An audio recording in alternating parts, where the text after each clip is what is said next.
Welcome to the Closing Authority podcast, man. It's good to have you here. Good to be here, my man. I'm excited. We got a bit of stuff in store. We're gonna be chatting about AI today. Yep. Man, it's a crazy world. How fast it's been changing in the marketplace. Yeah, it has. It's something it's radically shifting so many industries, and it's getting to a point where it's like, I think that it's pretty clear that like if you're not using AI in your business, your profession, whatever you're doing, then you're gonna get left behind, right? Yeah, yeah. It's becoming more clear every day. It's like, I think people get afraid of like, oh man, like AI is going to replace my job. I'm like, bro, stop thinking of that. The first thing that's going to happen is you're just going to get replaced by people who actually know how to use AI. Yep, exactly. And it's like, I think that's the wrong mindset to go about it as well. Of just, it's just because you're kind of approaching it from like a bit of a lack and a scarcity mentality if you're looking at it that way. But it's like, I think the question everybody should be asking themselves is like, what are the opportunities that this is presenting? Because it's like every time there's an industrial shift like this, whether it's new technology, like when the Industrial Revolution happened, the Agricultural Revolution, the internet became a thing. Like there's always been disruption, but there's also always been so much new opportunity. And I think this is no different than that. It's like the opportunities are endless. Like it's never been easier to between the internet and AI to like start a business and grow your career, your skill set, your capabilities. Like, so there's just so much possibilities out there right now, it feels like. Where are you seeing those opportunities? Like within our space, right, of the high ticket game, where are you seeing that AI is starting to not replace, but like starting to like help out? And where do you think people could be missing it at the moment?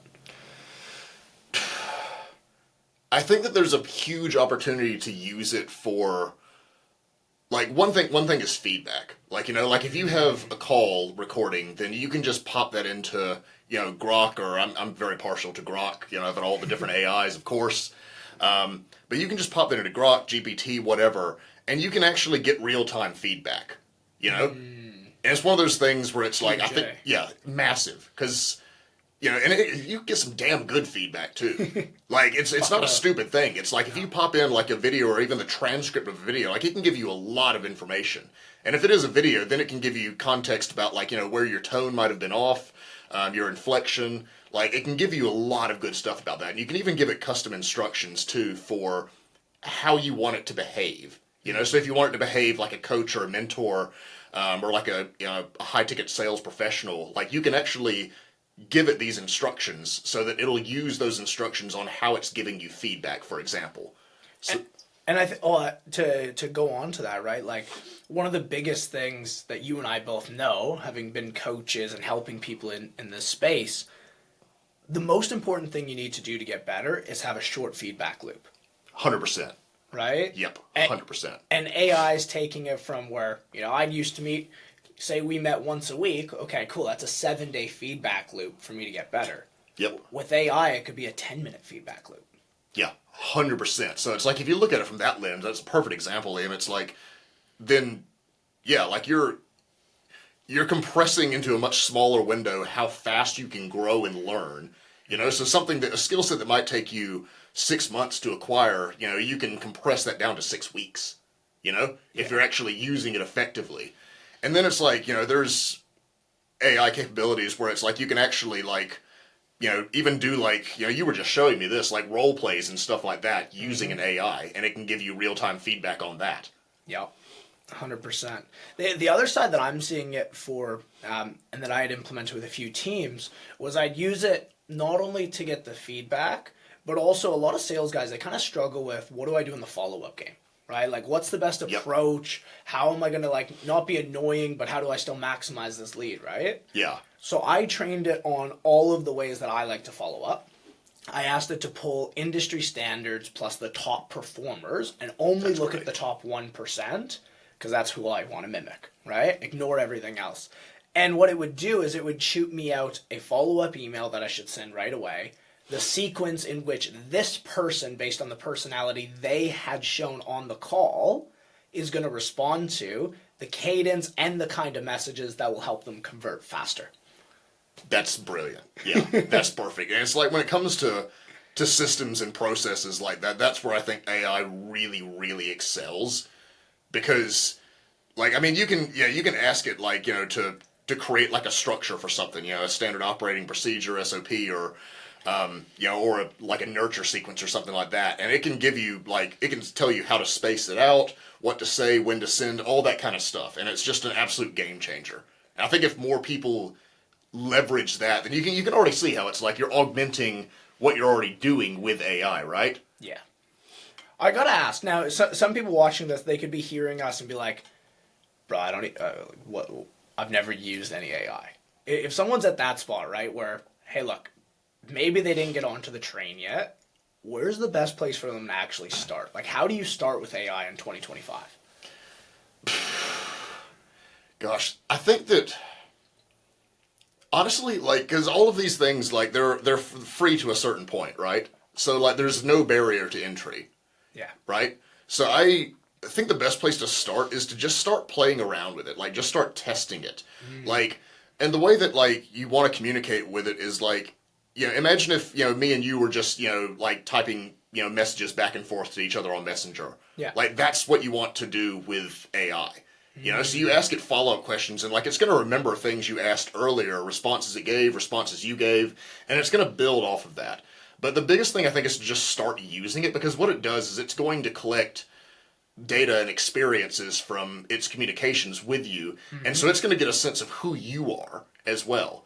And if you're using, like, Grok, for example, and you're quite active on X, then it'll see everything that you've posted, the type of stuff you're into, the type of stuff you like, and it'll get even more of a sense of who you are as a person. Really? I didn't realize it pulled from your account too. Yeah, so it can't do that with Facebook and Instagram because it's password locked and everything like that. Sure. But if you're using Grok specifically and you're active on X, then it can gather even more data about you based on what you interact with, what you comment on, what you post, all that kind of stuff. So it gets to paint more of a picture of who you are, your specific tendencies, interests, likes, all that kind of stuff. And it can tailor its conversation more effectively to you, if that makes sense. Mm. Well, that's huge, because I think one of the issues that I find with ChatGPT, right, is until I dump in enough information, like, it tries to give me some crazy answers. Yeah. And I'm like, I literally start each conversation with, I am conservative, I am Christian, these are my morals. Don't sway from this mindset and mentality. Yep. When you're giving me my form of advice. 'Cause it's crazy some of the answers that it gives you if you're not careful. Yeah. 100%. That, and it's like, it's something we used to say back when I worked at Shopify was context is king. And it's like, I think that's an important thing with training any AI for whatever purpose you're using it for, whether it's developing your business, your coaching skills, your sales skills. Like, it needs context, like, on, who you are, but then also, like, like, even, like, your specific niches too. Like, if you're selling, like, for a fitness offer or, like, a biz ops thing, then, like, that context is also very helpful for it, so that it's not giving you, something that might work with a fitness offer, but might be bullshit with an e-commerce offer, for example, right? Yeah, 100%. I mean, it's funny that you say that, right? Because I give out a lot of my AIs that I've created, a lot of my coaching review call bots, if you will. And I'll have some people be like, oh, Liam, like, this advice isn't quite there. I'm like, well, it was tailored for this kind of offer. If you want that advice, go use the bot that's specifically on fitness offers. There you go. Because it completely changes. I mean, there's certain things that you shouldn't ask a business owner that you should definitely ask someone in a fitness call. Yeah, 100%. Yeah, no, it's huge, because, like, just with you being so embedded in the high ticket space as well, like, I mean, like, what have been, excuse me, like, what have been some, I guess, like, cool examples of where you've seen people using AI that might not have been, like, the first place your brain would have gone to? That's a great question. I think it's getting used in so many different places. The coolest place, or somewhere I didn't think of. Well, the whole, like, follow-up system, that was one that I found only, like, 3 weeks ago.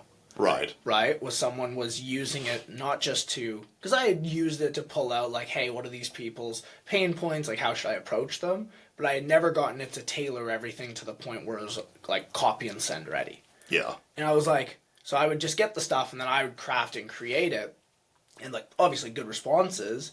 But then I realized when I had it and it was already trained on me, it was already trained in everything that I know, and I had a crafted response. I looked at it, I was like, man, that's better than I think I would say. I was like, I'm gonna use that. I'm gonna use that. The other place that I see it a lot, well, not a lot, sorry, but I've seen it a few times. I really like it. Is when people are even using it to help make their Loom videos for an introduction. That's good. Right? Like take the transcript of 10 different Loom tries, put in and just brain dump into it for 5 minutes talking about yourself, your life, everything about you. And then ask it to put it into a 60-second script for you so you stay on point and you actively show how you are going to be a benefit to the business, not just the business be a benefit to you. See, that's great. I've never even thought about that before, but using it for like interviews. Yeah. And that's another really, really good example too of, you're just augmenting yourself, right? Yeah. So instead of, filming 10 Loom videos, because most of those offers, like they ask you for a Loom, give us a bit about yourself, like experience, just so people can get a snapshot of who you are, 100%. And it's like, that's a really difficult thing to do in 5 minutes. But like, if you do it across, 5 to 10 different ones and then just put that all in as just like, what's the best way that I can, pull a more clear picture of who I am out of these 10 videos, give me a script for that. And then boom, you've got something that's going to more accurately showcase who you are to this business owner that you're applying for, right?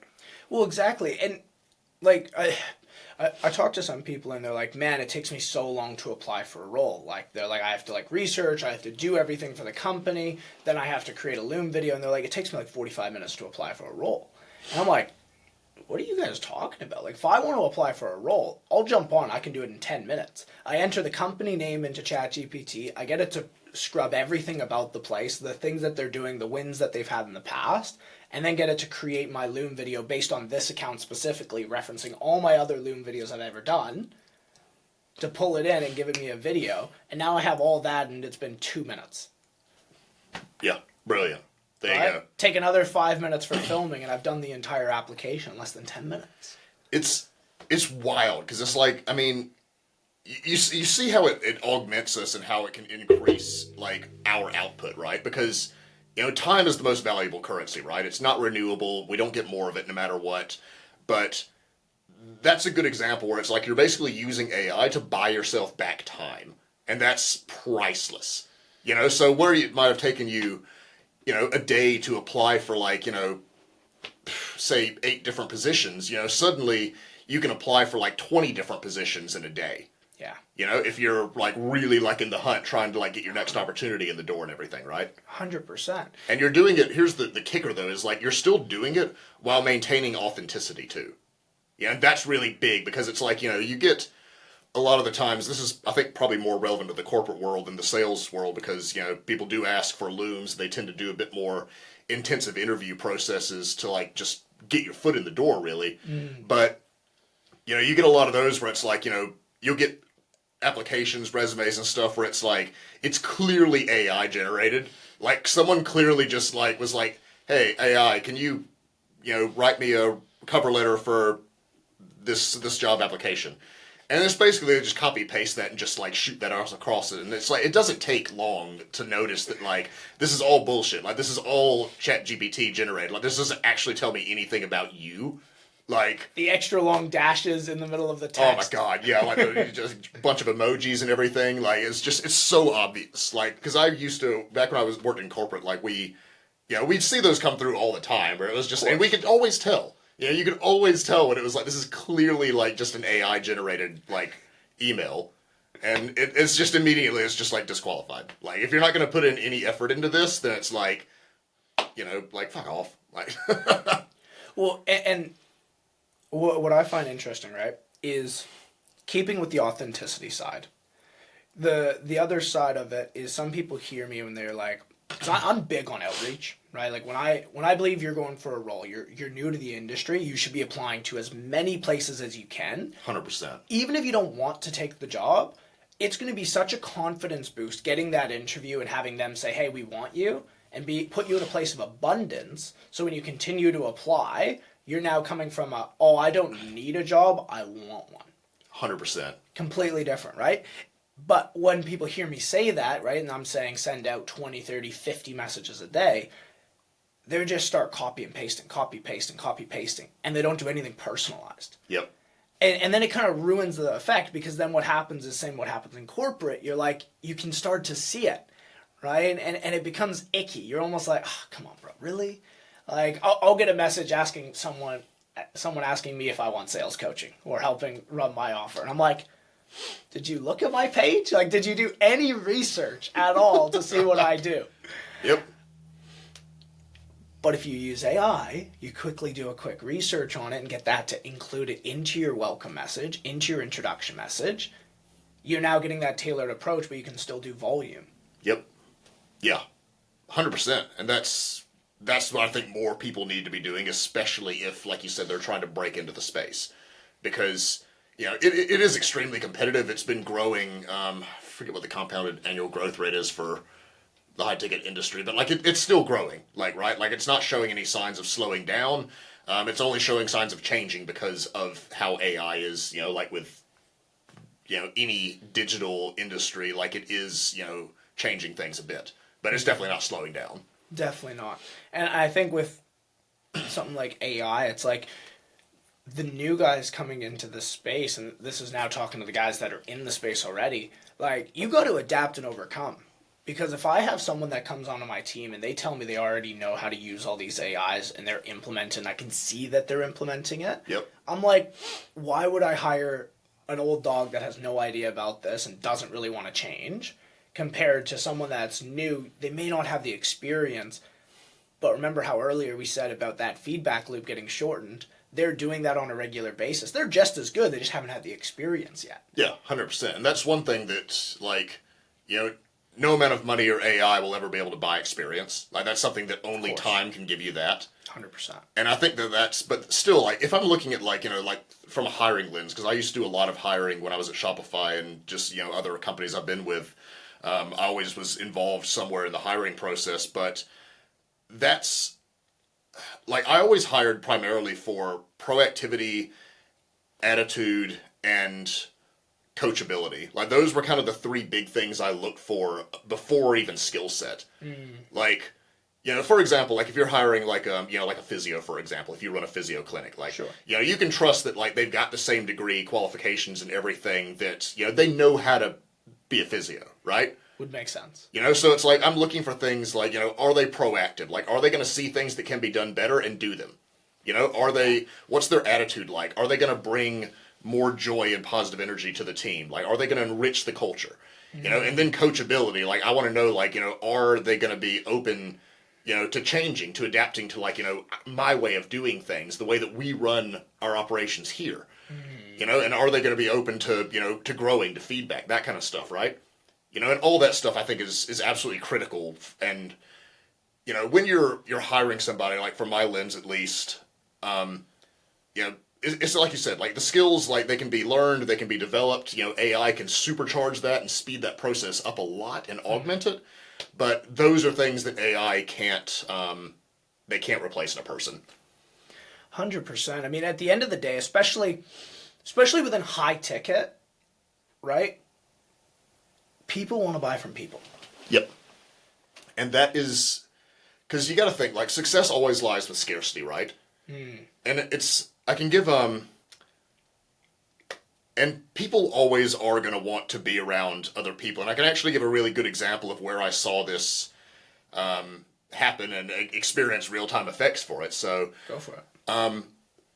So, for example, like, I was at Shopify when COVID hit, right? Sure. So you can imagine that, like, the e-commerce world absolutely exploded when that happened, because every business in the world had to move to online, especially if it was a products-based business, or it was going to die, basically. Yeah. So we invested insane amounts into this continuing boom of e-commerce, this trend that we saw going, but what we didn't bet on was that when COVID started to end and everything, and stores started to open back up, people flocked back to it. Yeah. So because we didn't expect retail to come back as big as it was because people wanted to be around people. They wanted that interaction with people in stores. They wanted the experience of going to a store and buying things, right? Mm-hmm. And we didn't bet for that, and that actually led to quite a few layoffs and some changes in the whole the business and everything. And we had to invest more into our retail side of the business.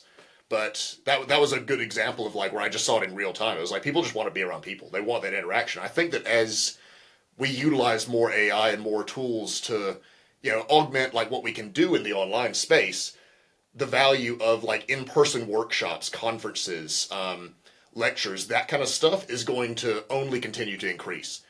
Because then off the back end of that, you get what you can't get, at least not as easily or effectively, in my opinion, in the online space, is you get the networking opportunities that come off the back of that, right? Huge. Like you think like any conference or workshop that you've been to, like most people that I speak to about one of those, like I just helped organize I think it was about 150 person event in the Gold Coast.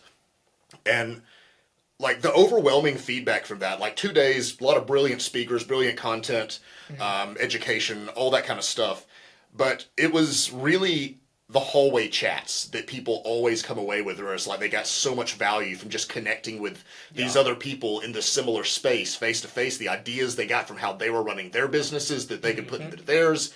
And that's something that, is really, really hard to duplicate when you're just running things on like Slack and Zoom and everything like that. So I think the value in that's only going to increase. No, I fully agree, man. And you talk about on the macro scale, right, with Shopify and having the whole retail experience. Yeah. To bring it even like super micro, obviously it's Black Friday weekend, right? Lots of sales going on. We all know that there's heaps of sales online, and then there's heaps of sales in person. And my wife, who's usually an online shopper, right? Like usually she doesn't really like to go to the stores. She was like, oh, I'm torn between these two items. I'm looking at all the reviews, but these are just kind of two people's like opinions and I don't really know what's there. I want to go in store just so I can talk to someone and have just that human interaction for a minute to see like what's their opinion, because they're working with it day in and day out, And it was to buy some baby items, right? Like it's nothing crazy. It's not like this was a $5,000-$10,000 purchase. You can imagine how much more it happens on that side, right? Like I one of the first businesses I worked with in the high ticket space. I mean, you remember them, the Airbnb coaching company. They ran a lot of webinars, right? And the webinars are good. You still get that interaction, like they can build trust. But on the back end of that, they could have bought right on the webinar, right? Like there's a link they can just purchase and they don't have to talk to anyone. Majority of people didn't do that. Majority of people booked in, even if it was a 10, 15-minute conversation, because they wanted to have a face to the name. Yep. They wanted a quick chat, just be like, oh, I just want to make sure this was real. Like, this wasn't just some AI-generated bullshit. Like, is this actually happening? 100%. And you jump on it, would be like the quickest calls. It was nothing crazy. But I guess that's what I'm trying to bring back into this is for the people watching that are in the space or thinking about getting into the space, there's this element, which is that human element, that human interaction that you just cannot be replaced with AI. It just isn't going to happen. 100%. And that's where, because it's like those, like the webinars and stuff like that, like, yeah, you're right. There is an opportunity to definitely like sell and like, get more leads and stuff off the back of those, but it is still the relationship that's going to be the thing that really like seals the deal, 100%. 100%. And it's like when you're on those, right? For any businesses that are watching, if you can bring one of those people live and not just do just yourself, you actually like Zoom one of them in and they can interact and chat with you, the amount of trust, the amount of authority that can build, not just for that person, but everyone else in the group.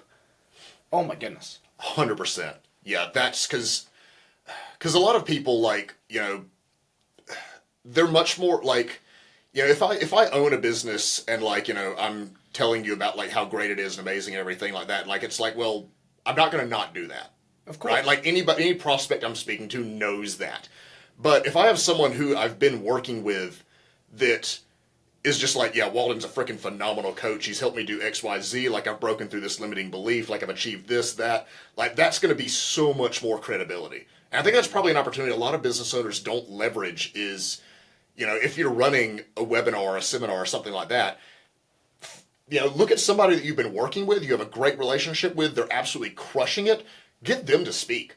Because that is going to be incredible social proof for anybody that's a bit on the fence. And they're going to put a lot more weight behind what that person says than what you say, actually. And it makes sense, right? It's the live form of a review. How much more do you trust when a friend tells you to go and do something compared to reading a review online? Yeah, exactly. It's like if I, read a bunch of reviews about a movie, for example, and like they're all like it's shit, but then I speak to someone that I talk to me. Yeah, exactly. If you're like, no, dude, I freaking love that movie. It was so good because XYZ. Like, I'm like, all right, sweet, I'm gonna go see it. Exactly. Well, Walden, this has been a fun chat about AI. Is there anything that you'd want to finish off with just for the audience that you feel like they should know before we wrap up?